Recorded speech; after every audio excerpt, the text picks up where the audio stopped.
joined by the co-founders of FiNTEL Sustain with Robert Montgomery and Stephen Myers. Welcome to the studio. Thank you. Thank you. So to start, it would be good to introduce FiNTEL Sustain to our viewers and your Sustainability Plus concept. Well, I think people think of sustainability, they think about ESG, DEI, but we see that as a rather narrow view of things, and what we're looking to do is expand that to give a more rounded view of a company's performance, operational pieces. So we look across a broad range of subjects using about 170 data points, all from open source data, to measure and rank companies. And how does that differ from ESG? Well, ESG is included within that, so is DEI and other measures, but you can't look at those things in isolation. You need to look at a company's performance overall, and often there are consequences to certain things that are done with regards to that, so you need to measure the rounded performance. We'd like to say it's a sort of bellwether of performance in terms of looking at the whole sustainability piece. So, you know, whether a company has longevity for the medium to long term. So, one thing to add, so we're measuring what's important to companies and investors. So ESG, as we all know, with CSRD reporting on the horizon, is critical to companies, particularly medium and large-sized companies at this juncture, but we think for all companies going forward. But we really focus on the data points that are important to investors and to the companies themselves, which is many of the typical sustainability factors that are being measured, but also, as Steve indicated, operational and financial performance data that is critical for making investment decisions, but is also critical for companies to present themselves in their best light. So creating what is essentially a rating system that's on par with S&P is obviously a huge undertaking. How are you working to track and compile data at scale? Well, we use a number of things. It's basically an AI-driven system, but then the intelligence and the piece between that and the rankings is basically formed using a deep dive specific, in this case, to the gaming industry, where we consider factors that traditionally have been problems.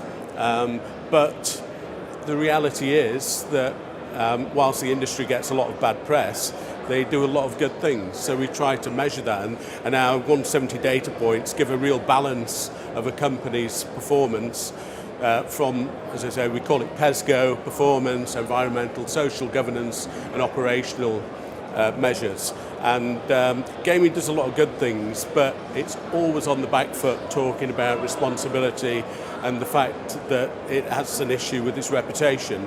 We're trying to sort of give a more rounded picture to show that actually it does compliance very well, it does AMLD very well, and lots of other things like that. So it's interesting, you mentioned S&P.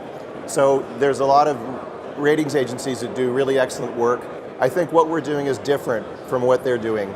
From our perspective, we're interested to provide, based on demand from investors and companies, a data set that is based upon publicly available data, is not self-reported data. Investors don't trust self-reported data, and companies need to know that. You need to have data that is verifiable and stands up to being independently conjured. So we use, as Steve said, AI to do two things. One, to gather the data, which the current large language models do a superior job of bringing together an awesome data set that is defensible and based on publicly available data. We have a process that essentially triple sources and triple checks all the data so that it's valid and accurate, and which we are transparent about. And then we use AI or large language models to reason a score and a ranking of the companies based on teaching those large language models and averaging them on the scores. And we believe that that gives us a much better snapshot of a company's rating and performance than human factors, which I think is defended by the way that the market has embraced what we're doing. Because what, as Steve said, what we're really trying to do is help the industry weaponize sustainability reporting to its advantage, because there are a lot of really good things that are being done by companies, we've come up with a way for them to demonstrate that performance to the market and reap the benefits from that, which are significant. And how important do you think sustainability is to the gambling industry? Well, it's core, it's absolutely core, not just with the new CSRD directives, but it's embedded in everything the gambling industry does, because it's born out of these reputational issues.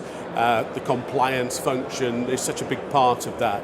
I think the independence thing, just touching on that again, that Robert said, is important, because we're not here to judge companies, we're here to measure them, and we measure peer-to-peer. So, they're compared like for like on that basis. And we don't take a view whether it's positive or negative, we just apply our modelling to that as such.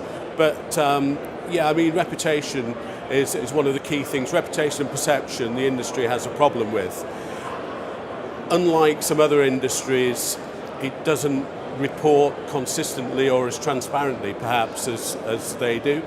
And it needs to start doing that really to get away from this constant positioning in terms of responsible gambling, that's the only thing people ask about. There's a lot of good stuff in there that we think we pull out in our data points, and you can get a really balanced view, which, as Robert says, investors and stakeholders seem to like. But it's really, exactly so.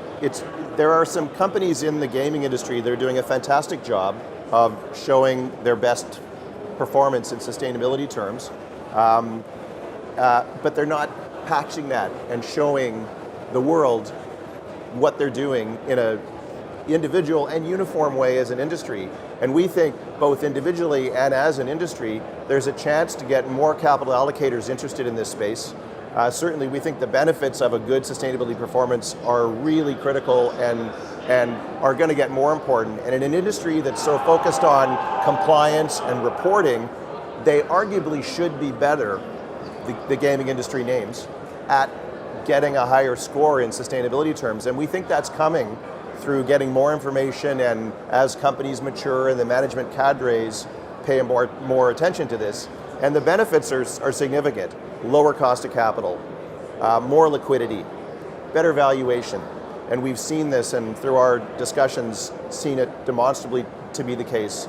In equity and in debt terms, there are significant benefits to having a better sustainability performance.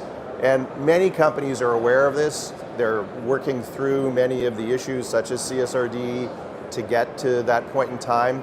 But very, very importantly, most allocators, particularly on the equity side, but increasingly on the debt side, are focusing on sustainability performance as a key investment decision.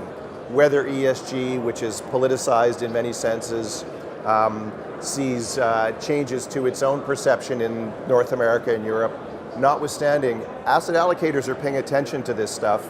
Companies better continue to get better and better at it, or they'll be at peril for not doing so.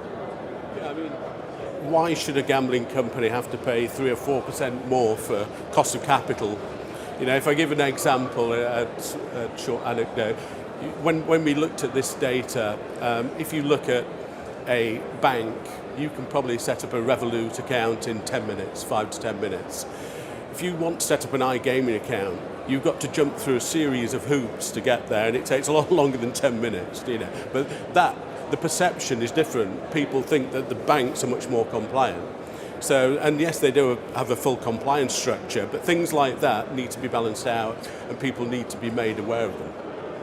So in Europe, the Corporate Sustainability Reporting Directive is coming into force. Do you think the industry is ready for it? Well, I think, as usual with these things, the larger companies are, of course, ready for it. They've spent a lot of time, money and resource in terms of developing their systems to provide all the information. But I think when you start looking at small SMEs and the smaller companies, perhaps not so. Of course, they've still a little time to get their act together with regards to that. But our argument would be they need to look at it now, because as the industry's become very acquisitive at the moment, a lot of M&A activity, and if you're going to be bought, if you want to get the best premium, the best multiple for your company, then these things need to be in order. And people are really beginning to look, in great depth at those kind of issues. No matter the company size, including startups, they need to start thinking about this stuff now if they intend to be acquired or to raise capital in the future. It seems like a long way away for many companies, but it's not very difficult to pay attention to these factors and adhere to them. So it's a European directive. Will this affect non-European companies? Yes, is the short answer. People who operate here and have got substantial interests in Europe, even if they're based outside of Europe, will have to comply to that, varying levels. I suppose it's the opposite of what normally happens. Normally America sneezes and Europe catches a cold.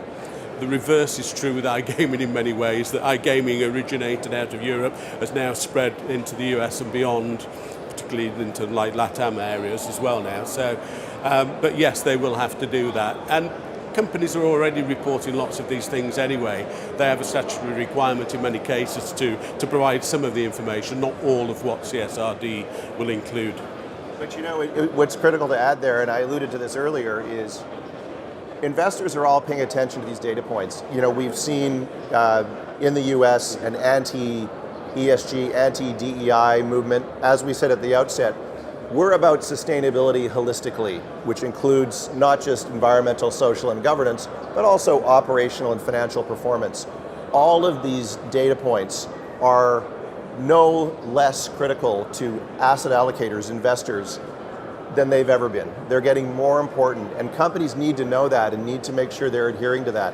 No matter what noise you're hearing politically, companies need to take this seriously, and thankfully, many, many gaming industry companies are, and I think we're going to see better and better performance and better outcomes from a good performance, because this industry has so many natural advantages to be able to be performing better and to reap the benefits of doing so.